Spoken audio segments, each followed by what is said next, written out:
Welcome to The Savory Scoop. This is a safe space where we talk about mindset, wellness, and nutrition. Today's conscious conversation is about mindful movement. Ladies, feel free to let us know what you got on your mind. I'll start first. So I think, for me with yoga teacher training, which I completed July to December of last year, that really created a huge shift from seeing exercise as a chore or like a means to an end to actually like connecting with my body and actually enjoying exercise or movement.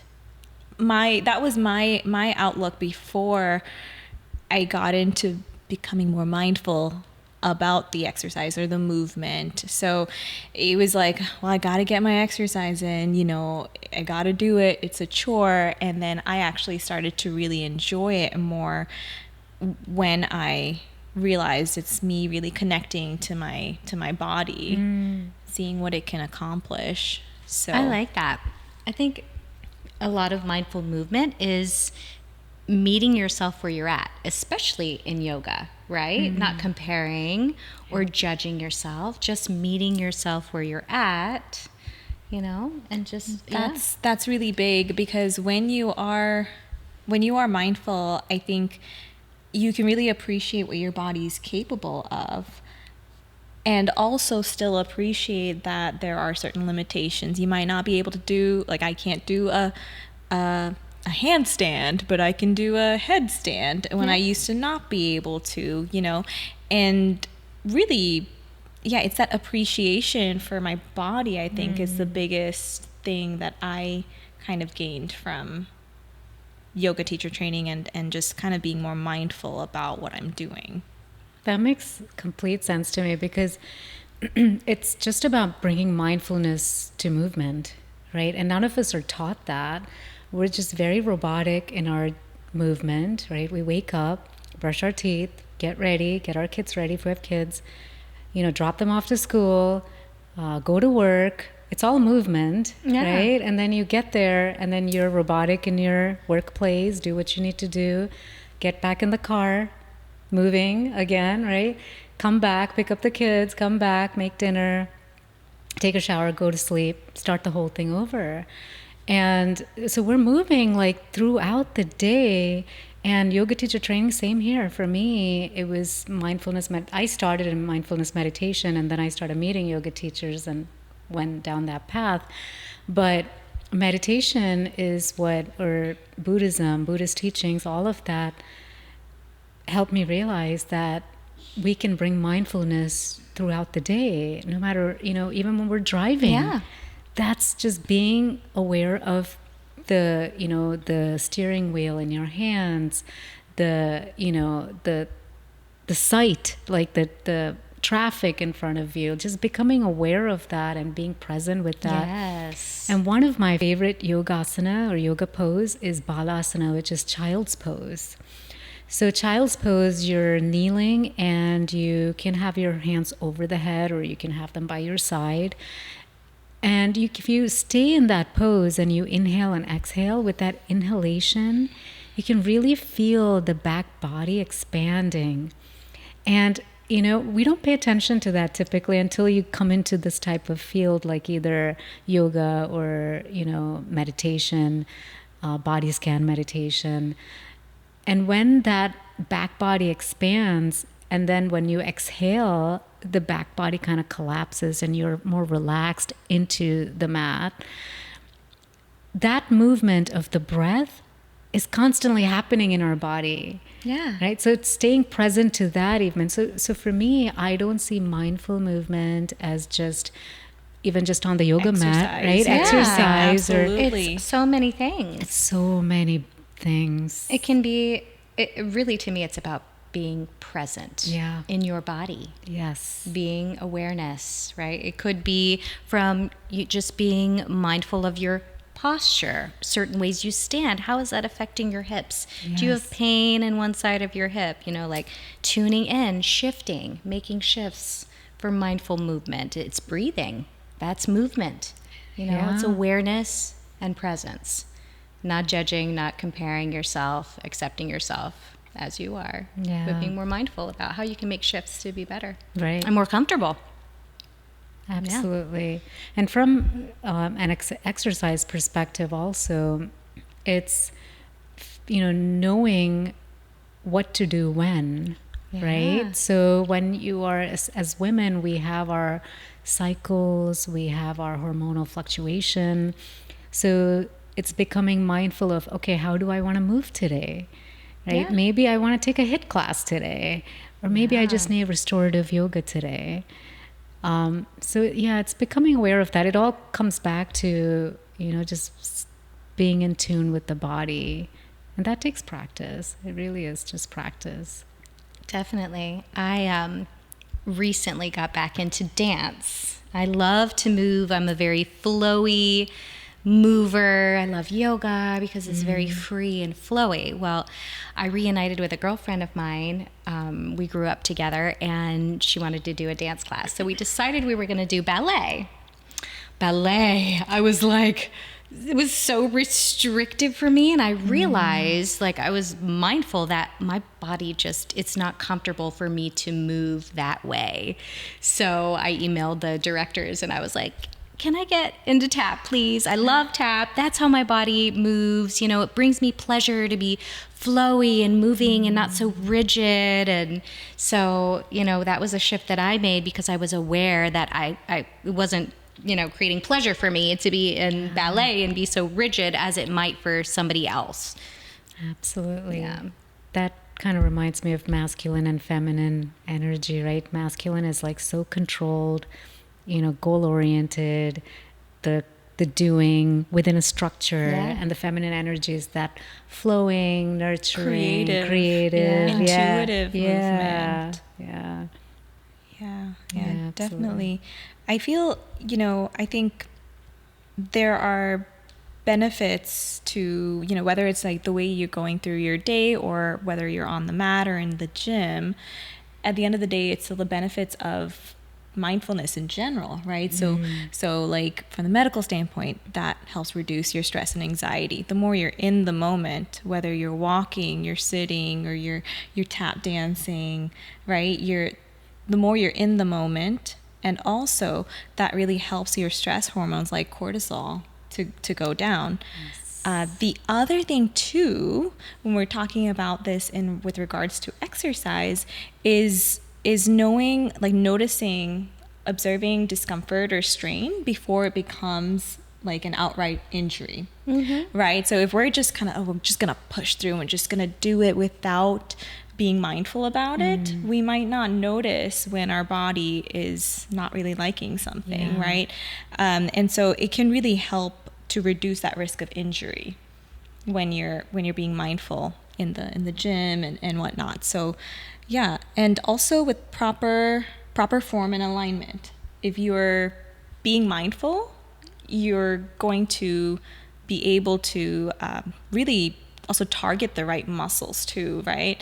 That you're trying to target, so you can get the most out of, this is the context of exercise or a workout. Sure. So it's no matter what you're doing, you should always be mindful, really. But there's so many other benefits, Even when you're eating, like mindful eating. How are you moving when you're eating? How many times are you chewing? How fast are you going? Just settling in, being present and thinking about that. That's part of movement. How are you sitting? How are you holding your utensils? Like, not overthinking it and being rigid about it, but just being present and in the moment, observing. Yes. Yeah. Feeling that gratitude, right? Like when we become mindful, the gratitude just sort of appears by itself. Like as soon as I'm mindful with the food on my plate, immediately my mind goes to, I'm so glad, like I have food, right? I feel the same way when I'm on the mat and I'm in a certain position. So say like doing yoga and like downward facing dog, or I'm doing a plank, and I feel so much gratitude for my body for getting me to where I am now. And it's really helps me appreciate how much my body has done for me too. So it's, yeah, it does come back to gratitude. Yeah. I've had to take a break in yoga. I was practicing yoga almost every day. But with the restaurant, I really don't have as much time anymore to go and practice yoga. So I've made a commitment to myself to do it in bed every morning. So I do like wake up yoga, bed yoga, and then right before I go to bed. But I also realize in my mind not to judge myself, for those steps back that I've taken, because I'm not able to do the things that I was before. So being mindful about the movement so that I don't try to do something that I did before when I was more conditioned. Yes. And just meeting myself where I'm at is really, really helping me. Yeah. That's key. Yeah, definitely. Yeah, and there are, other activities too, like Tai Chi. I've done that a few times, and you can't go fast. No. So you have to be mindful. Yeah. And it's and then you feel the energy, like Chi is energy, right? So you feel the energy in that movement. When I was younger, I used to find that so boring. And, I'm pretty sure yoga was cool though, because of the way like women looked, when I was younger, like the studios looked so cool. It's not like the yoga that, was practiced maybe back then, in the days. Yeah. But it was just Colorful looked so yoga cool mats when and I the was outfits. in my, like my late teen, I would say like, I was in college and yoga was just becoming popular. But yoga is supposed to be about mindfulness, and it's a spiritual, I would say it's a psycho spiritual journey. And you know what's really funny is it's not really about the movement. Exactly.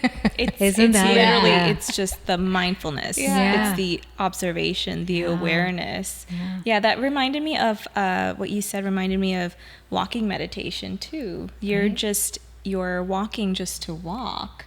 You're not walking to get somewhere, to that, like that, the end goal. You're being mindful as you're moving through your day, as you're walking. What does it feel like when your feet touch the ground, right? Because when we're in our head, it's always we're in like thoughts of the past or the future, right? And when we're actually when we focus on the sensations of walking or breathing or the sensations throughout our body, we'll pull back from up here to down here in our body. And you're in the present where moment. we're at, Exactly. yeah. It's even like that with massage or touching. Yes. You can tell if somebody's like tickling your arm or they're massaging you and they're just Right. like, they're Right. thinking about something else, right? Right. But being present with that movement is like, there's intention. You can feel that energy, Yes. in that movement. I had a friend ask me, this is like a couple of years ago, if we're always mindful and if we're always staying in the present moment, how do the bills get paid? Or, like, how do we take care of the future? And I think like there's this confusion about the word. Yeah. It's not that you don't take care of life or you don't, it's okay, if you do have to take care of the bills, right? You take care of it and you're mindful of the bills that need to be taken care of, right? Yeah. So it's not that you don't have a list or it's not that you don't have goals. It's just that you make that list, but you don't think about, and you're working on number one on that list. You're not thinking about all the other items on the list. Exactly. And that's the practice, Yes. Because you'll never get this moment back. right? That's gone. That second is gone. Yeah. So in that moment, you're focusing on what you're doing. What you're doing. Yeah. And not what you're gonna do. Right. And what's that saying? Where attention goes, energy flows, Yeah. right? So it's making mindfulness, it's really a commitment to say that, hey, I'm gonna put my energy into this right now. And that only serves us in the long term, right? Because if I am trying to make a simple example, right? I've done this before. So I'm cooking and then I'm like, you know what, let me just put a load of laundry in also. And then I'll be like, well, let me make one more dish. So this way I can have both of them on the stove and they don't come out the way if I had just stayed present with the two dishes. Yeah. So not that there's anything wrong with it, whatever serves everyone, Yeah, right? We all yeah. have to multitask, Yeah. but we see how something turns out when our energy is sort of scattered all over the place. Yeah. Yeah, for It's sure. also like, how often do you, when you're walking mindfully, are you likely to stub your toe on a piece of furniture, right? Yeah. You're not. You're not. Right? I mean, that's like such a tiny analogy. I feel like that can go to, that can be extrapolated. What you're saying about the dishes. I've burned many a dish while thinking that I can, juggle multiple things in the kitchen. Oh, yes. It's a no for me. Sounds like we've reached a really good point with this conversation. If you have any questions, you can email us at connect@thesavoryscoop.com, or if you watch us on YouTube, don't forget to subscribe, and you can also listen to us on all the streaming platforms. If you like what you hear, make sure you find us on social media at The Savory Scoop. Listen to your body. Do one thing today mindfully. Be kind to others. You don't have to overdo it, but just think about doing something positive each day. Thank you all for joining us today. And we'll see you on the next episode. Take care.